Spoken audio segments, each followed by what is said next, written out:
everyone. Today we are talking about impact investing. I'm Marina Bottinelli of EX Lugano, powered by the Italian Chamber of Commerce for Switzerland. Today I'm here with Patrick Elmer, founder of iGravity, who will answer some about impact investing, but not only. Ciao Marina, hi everyone. Thanks for having me today. Hi Patrick. Patrick, I would like to ask you the first question. From Ticino to Zurich, after some years in Africa, would you tell us how did your career start? Yes, Marina. I hope at some point I will be able to go back to Ticino, where I'm from. I have always been interested in both the finance side and development cooperation. I have worked with large banks and also with NGOs.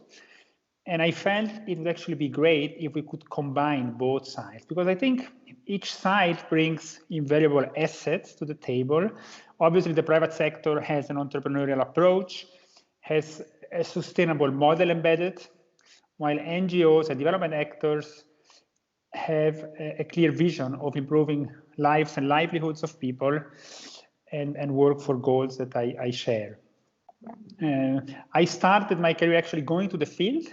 So I had the chance to go when I was still quite young to Africa. I went to Mozambique, working with the Swiss Development Agency and working with local small and medium-sized enterprises. And it was an amazing experience for me. It was an eye-opener, actually.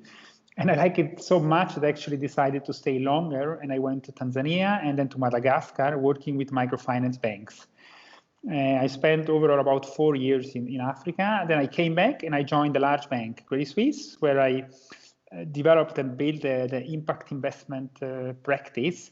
So developing impact investment products and services for clients of the bank. And after that, I joined an asset manager, which is specialized in this impact investment field. So it's a company that manages a number of funds that invest in emerging market, in microfinance, in education, in insurance, and it's called Blue Orchard. And about 3 years ago, a bit more, in March 2017, I left and I decided to start my own career, my own journey, founding iGravity. And my vision was that there's so much happening now in the impact investment space. People are coming, investors, organizations, and everybody is trying to do his own thing. And I felt would be great if we could bring them together. Somebody has an idea, the other one brings the money, someone has a relationship, expertise.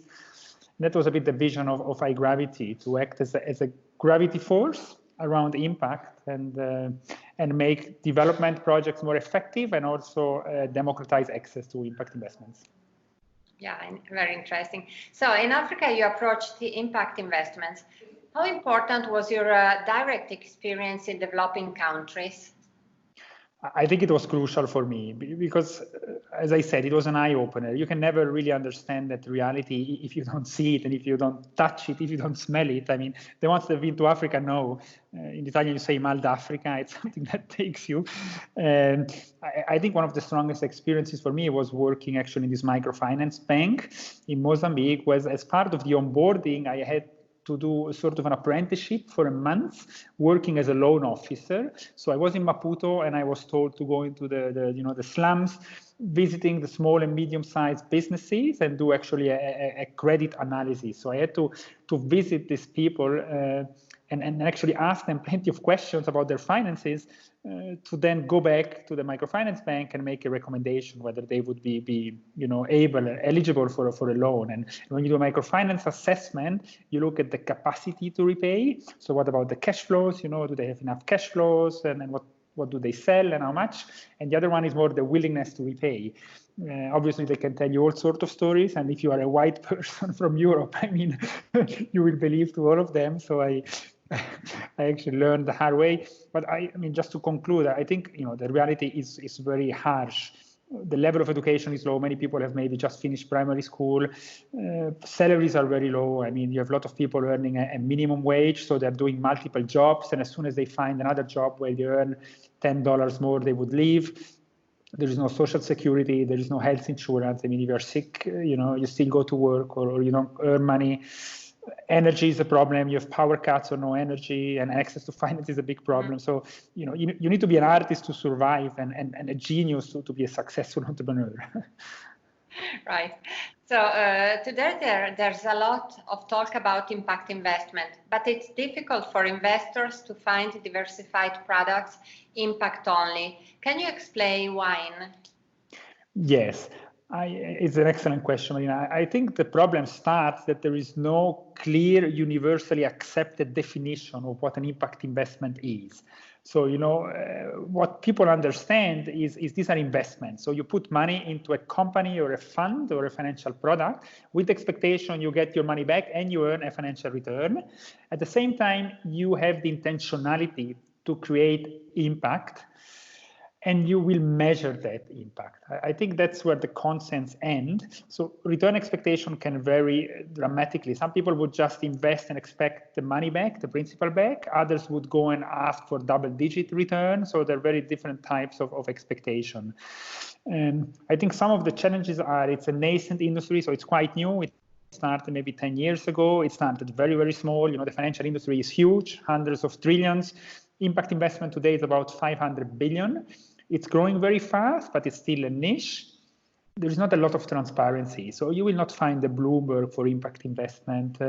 It's difficult to find the products. The liquidity is not very high because, again, you invest in enterprises and you lend the money over longer term. You cannot just buy today and sell tomorrow often. So access is a problem. Many banks are reluctant to allow clients to purchase this type of instrument. At the same time, you have many new players coming into the industry, the BlackRocks and the large banks. So people are also unsecure on is this impact or is it not impact? So I think it's evolving rapidly. It's a huge opportunity, but it's still in the early days. So you actually advise different realities from private companies to even government institutions. What are the differences in the approach to impact investments? Yes, I think what they have in common is that they all believe that the private sector and entrepreneurs can actually help to solve some of the big problems we have today. We all know that there is not enough money for all the social and environmental challenges, so we need to look elsewhere. I think the private sector brings lots of innovation, expertise, and money, obviously. I think everybody agrees on that. But then expectations vary a lot, especially on what types of investment to do. Foundations often they're very pushing for the impact side. So they really care about investing in companies that create a high impact on poor people, providing access to water and sanitation and energy. They are less focused on the financial return. Many of them would say, if you give me my money back in 3 years, I will be happy and I can use it again. They also don't have a problem to stay invested for a longer time. While more financial type of investor, a family office or a bank would ask for, market types or similar comparable returns. Private investors, they like liquidity, so they would like to buy something they can sell in a month's time if they need the money back, and so there are plenty of different parameters. I mean, and I can give you maybe a few examples. You can invest today in a microfinance fund. There are large funds. One of the largest funds has maybe 2 to 3 billion under management, and they would provide the money to local financial institutions in Africa and Asia and Latin America that would on lend the money to the small entrepreneurs, so giving $100 and $200 loans.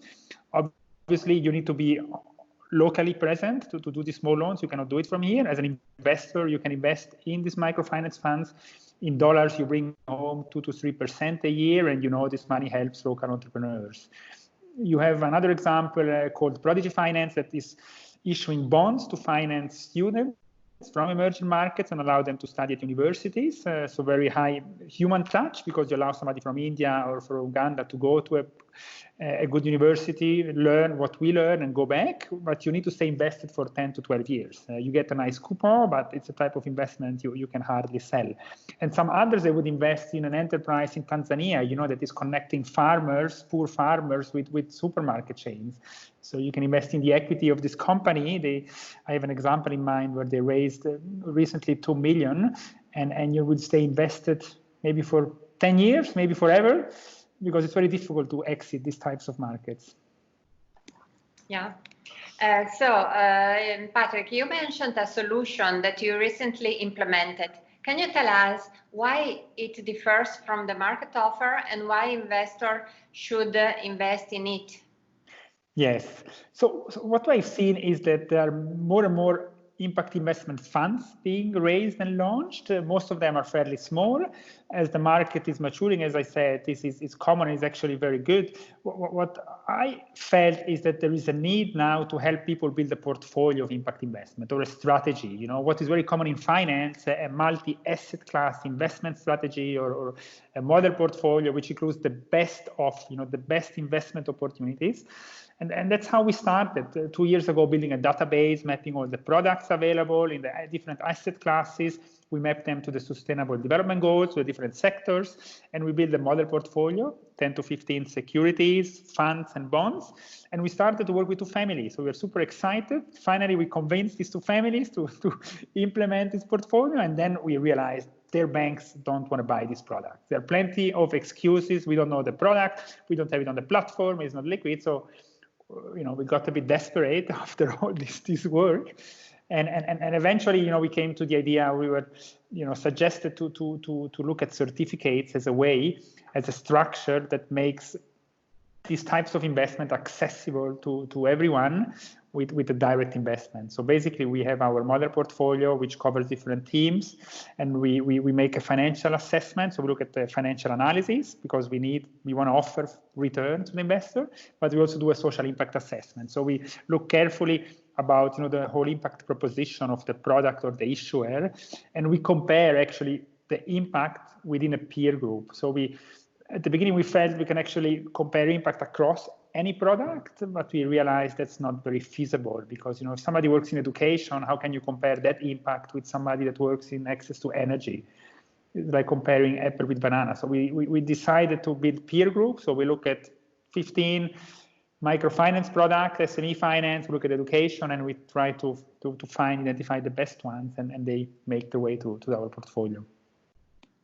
Okay, so we could talk hours about this very interesting topic. Patrick, thank you very much for this interesting interview. We hope to see you soon in Lugano to deepen the impact investing theme with our EX community. Thanks, Marina. It would be a big pleasure for me. Thank you very much.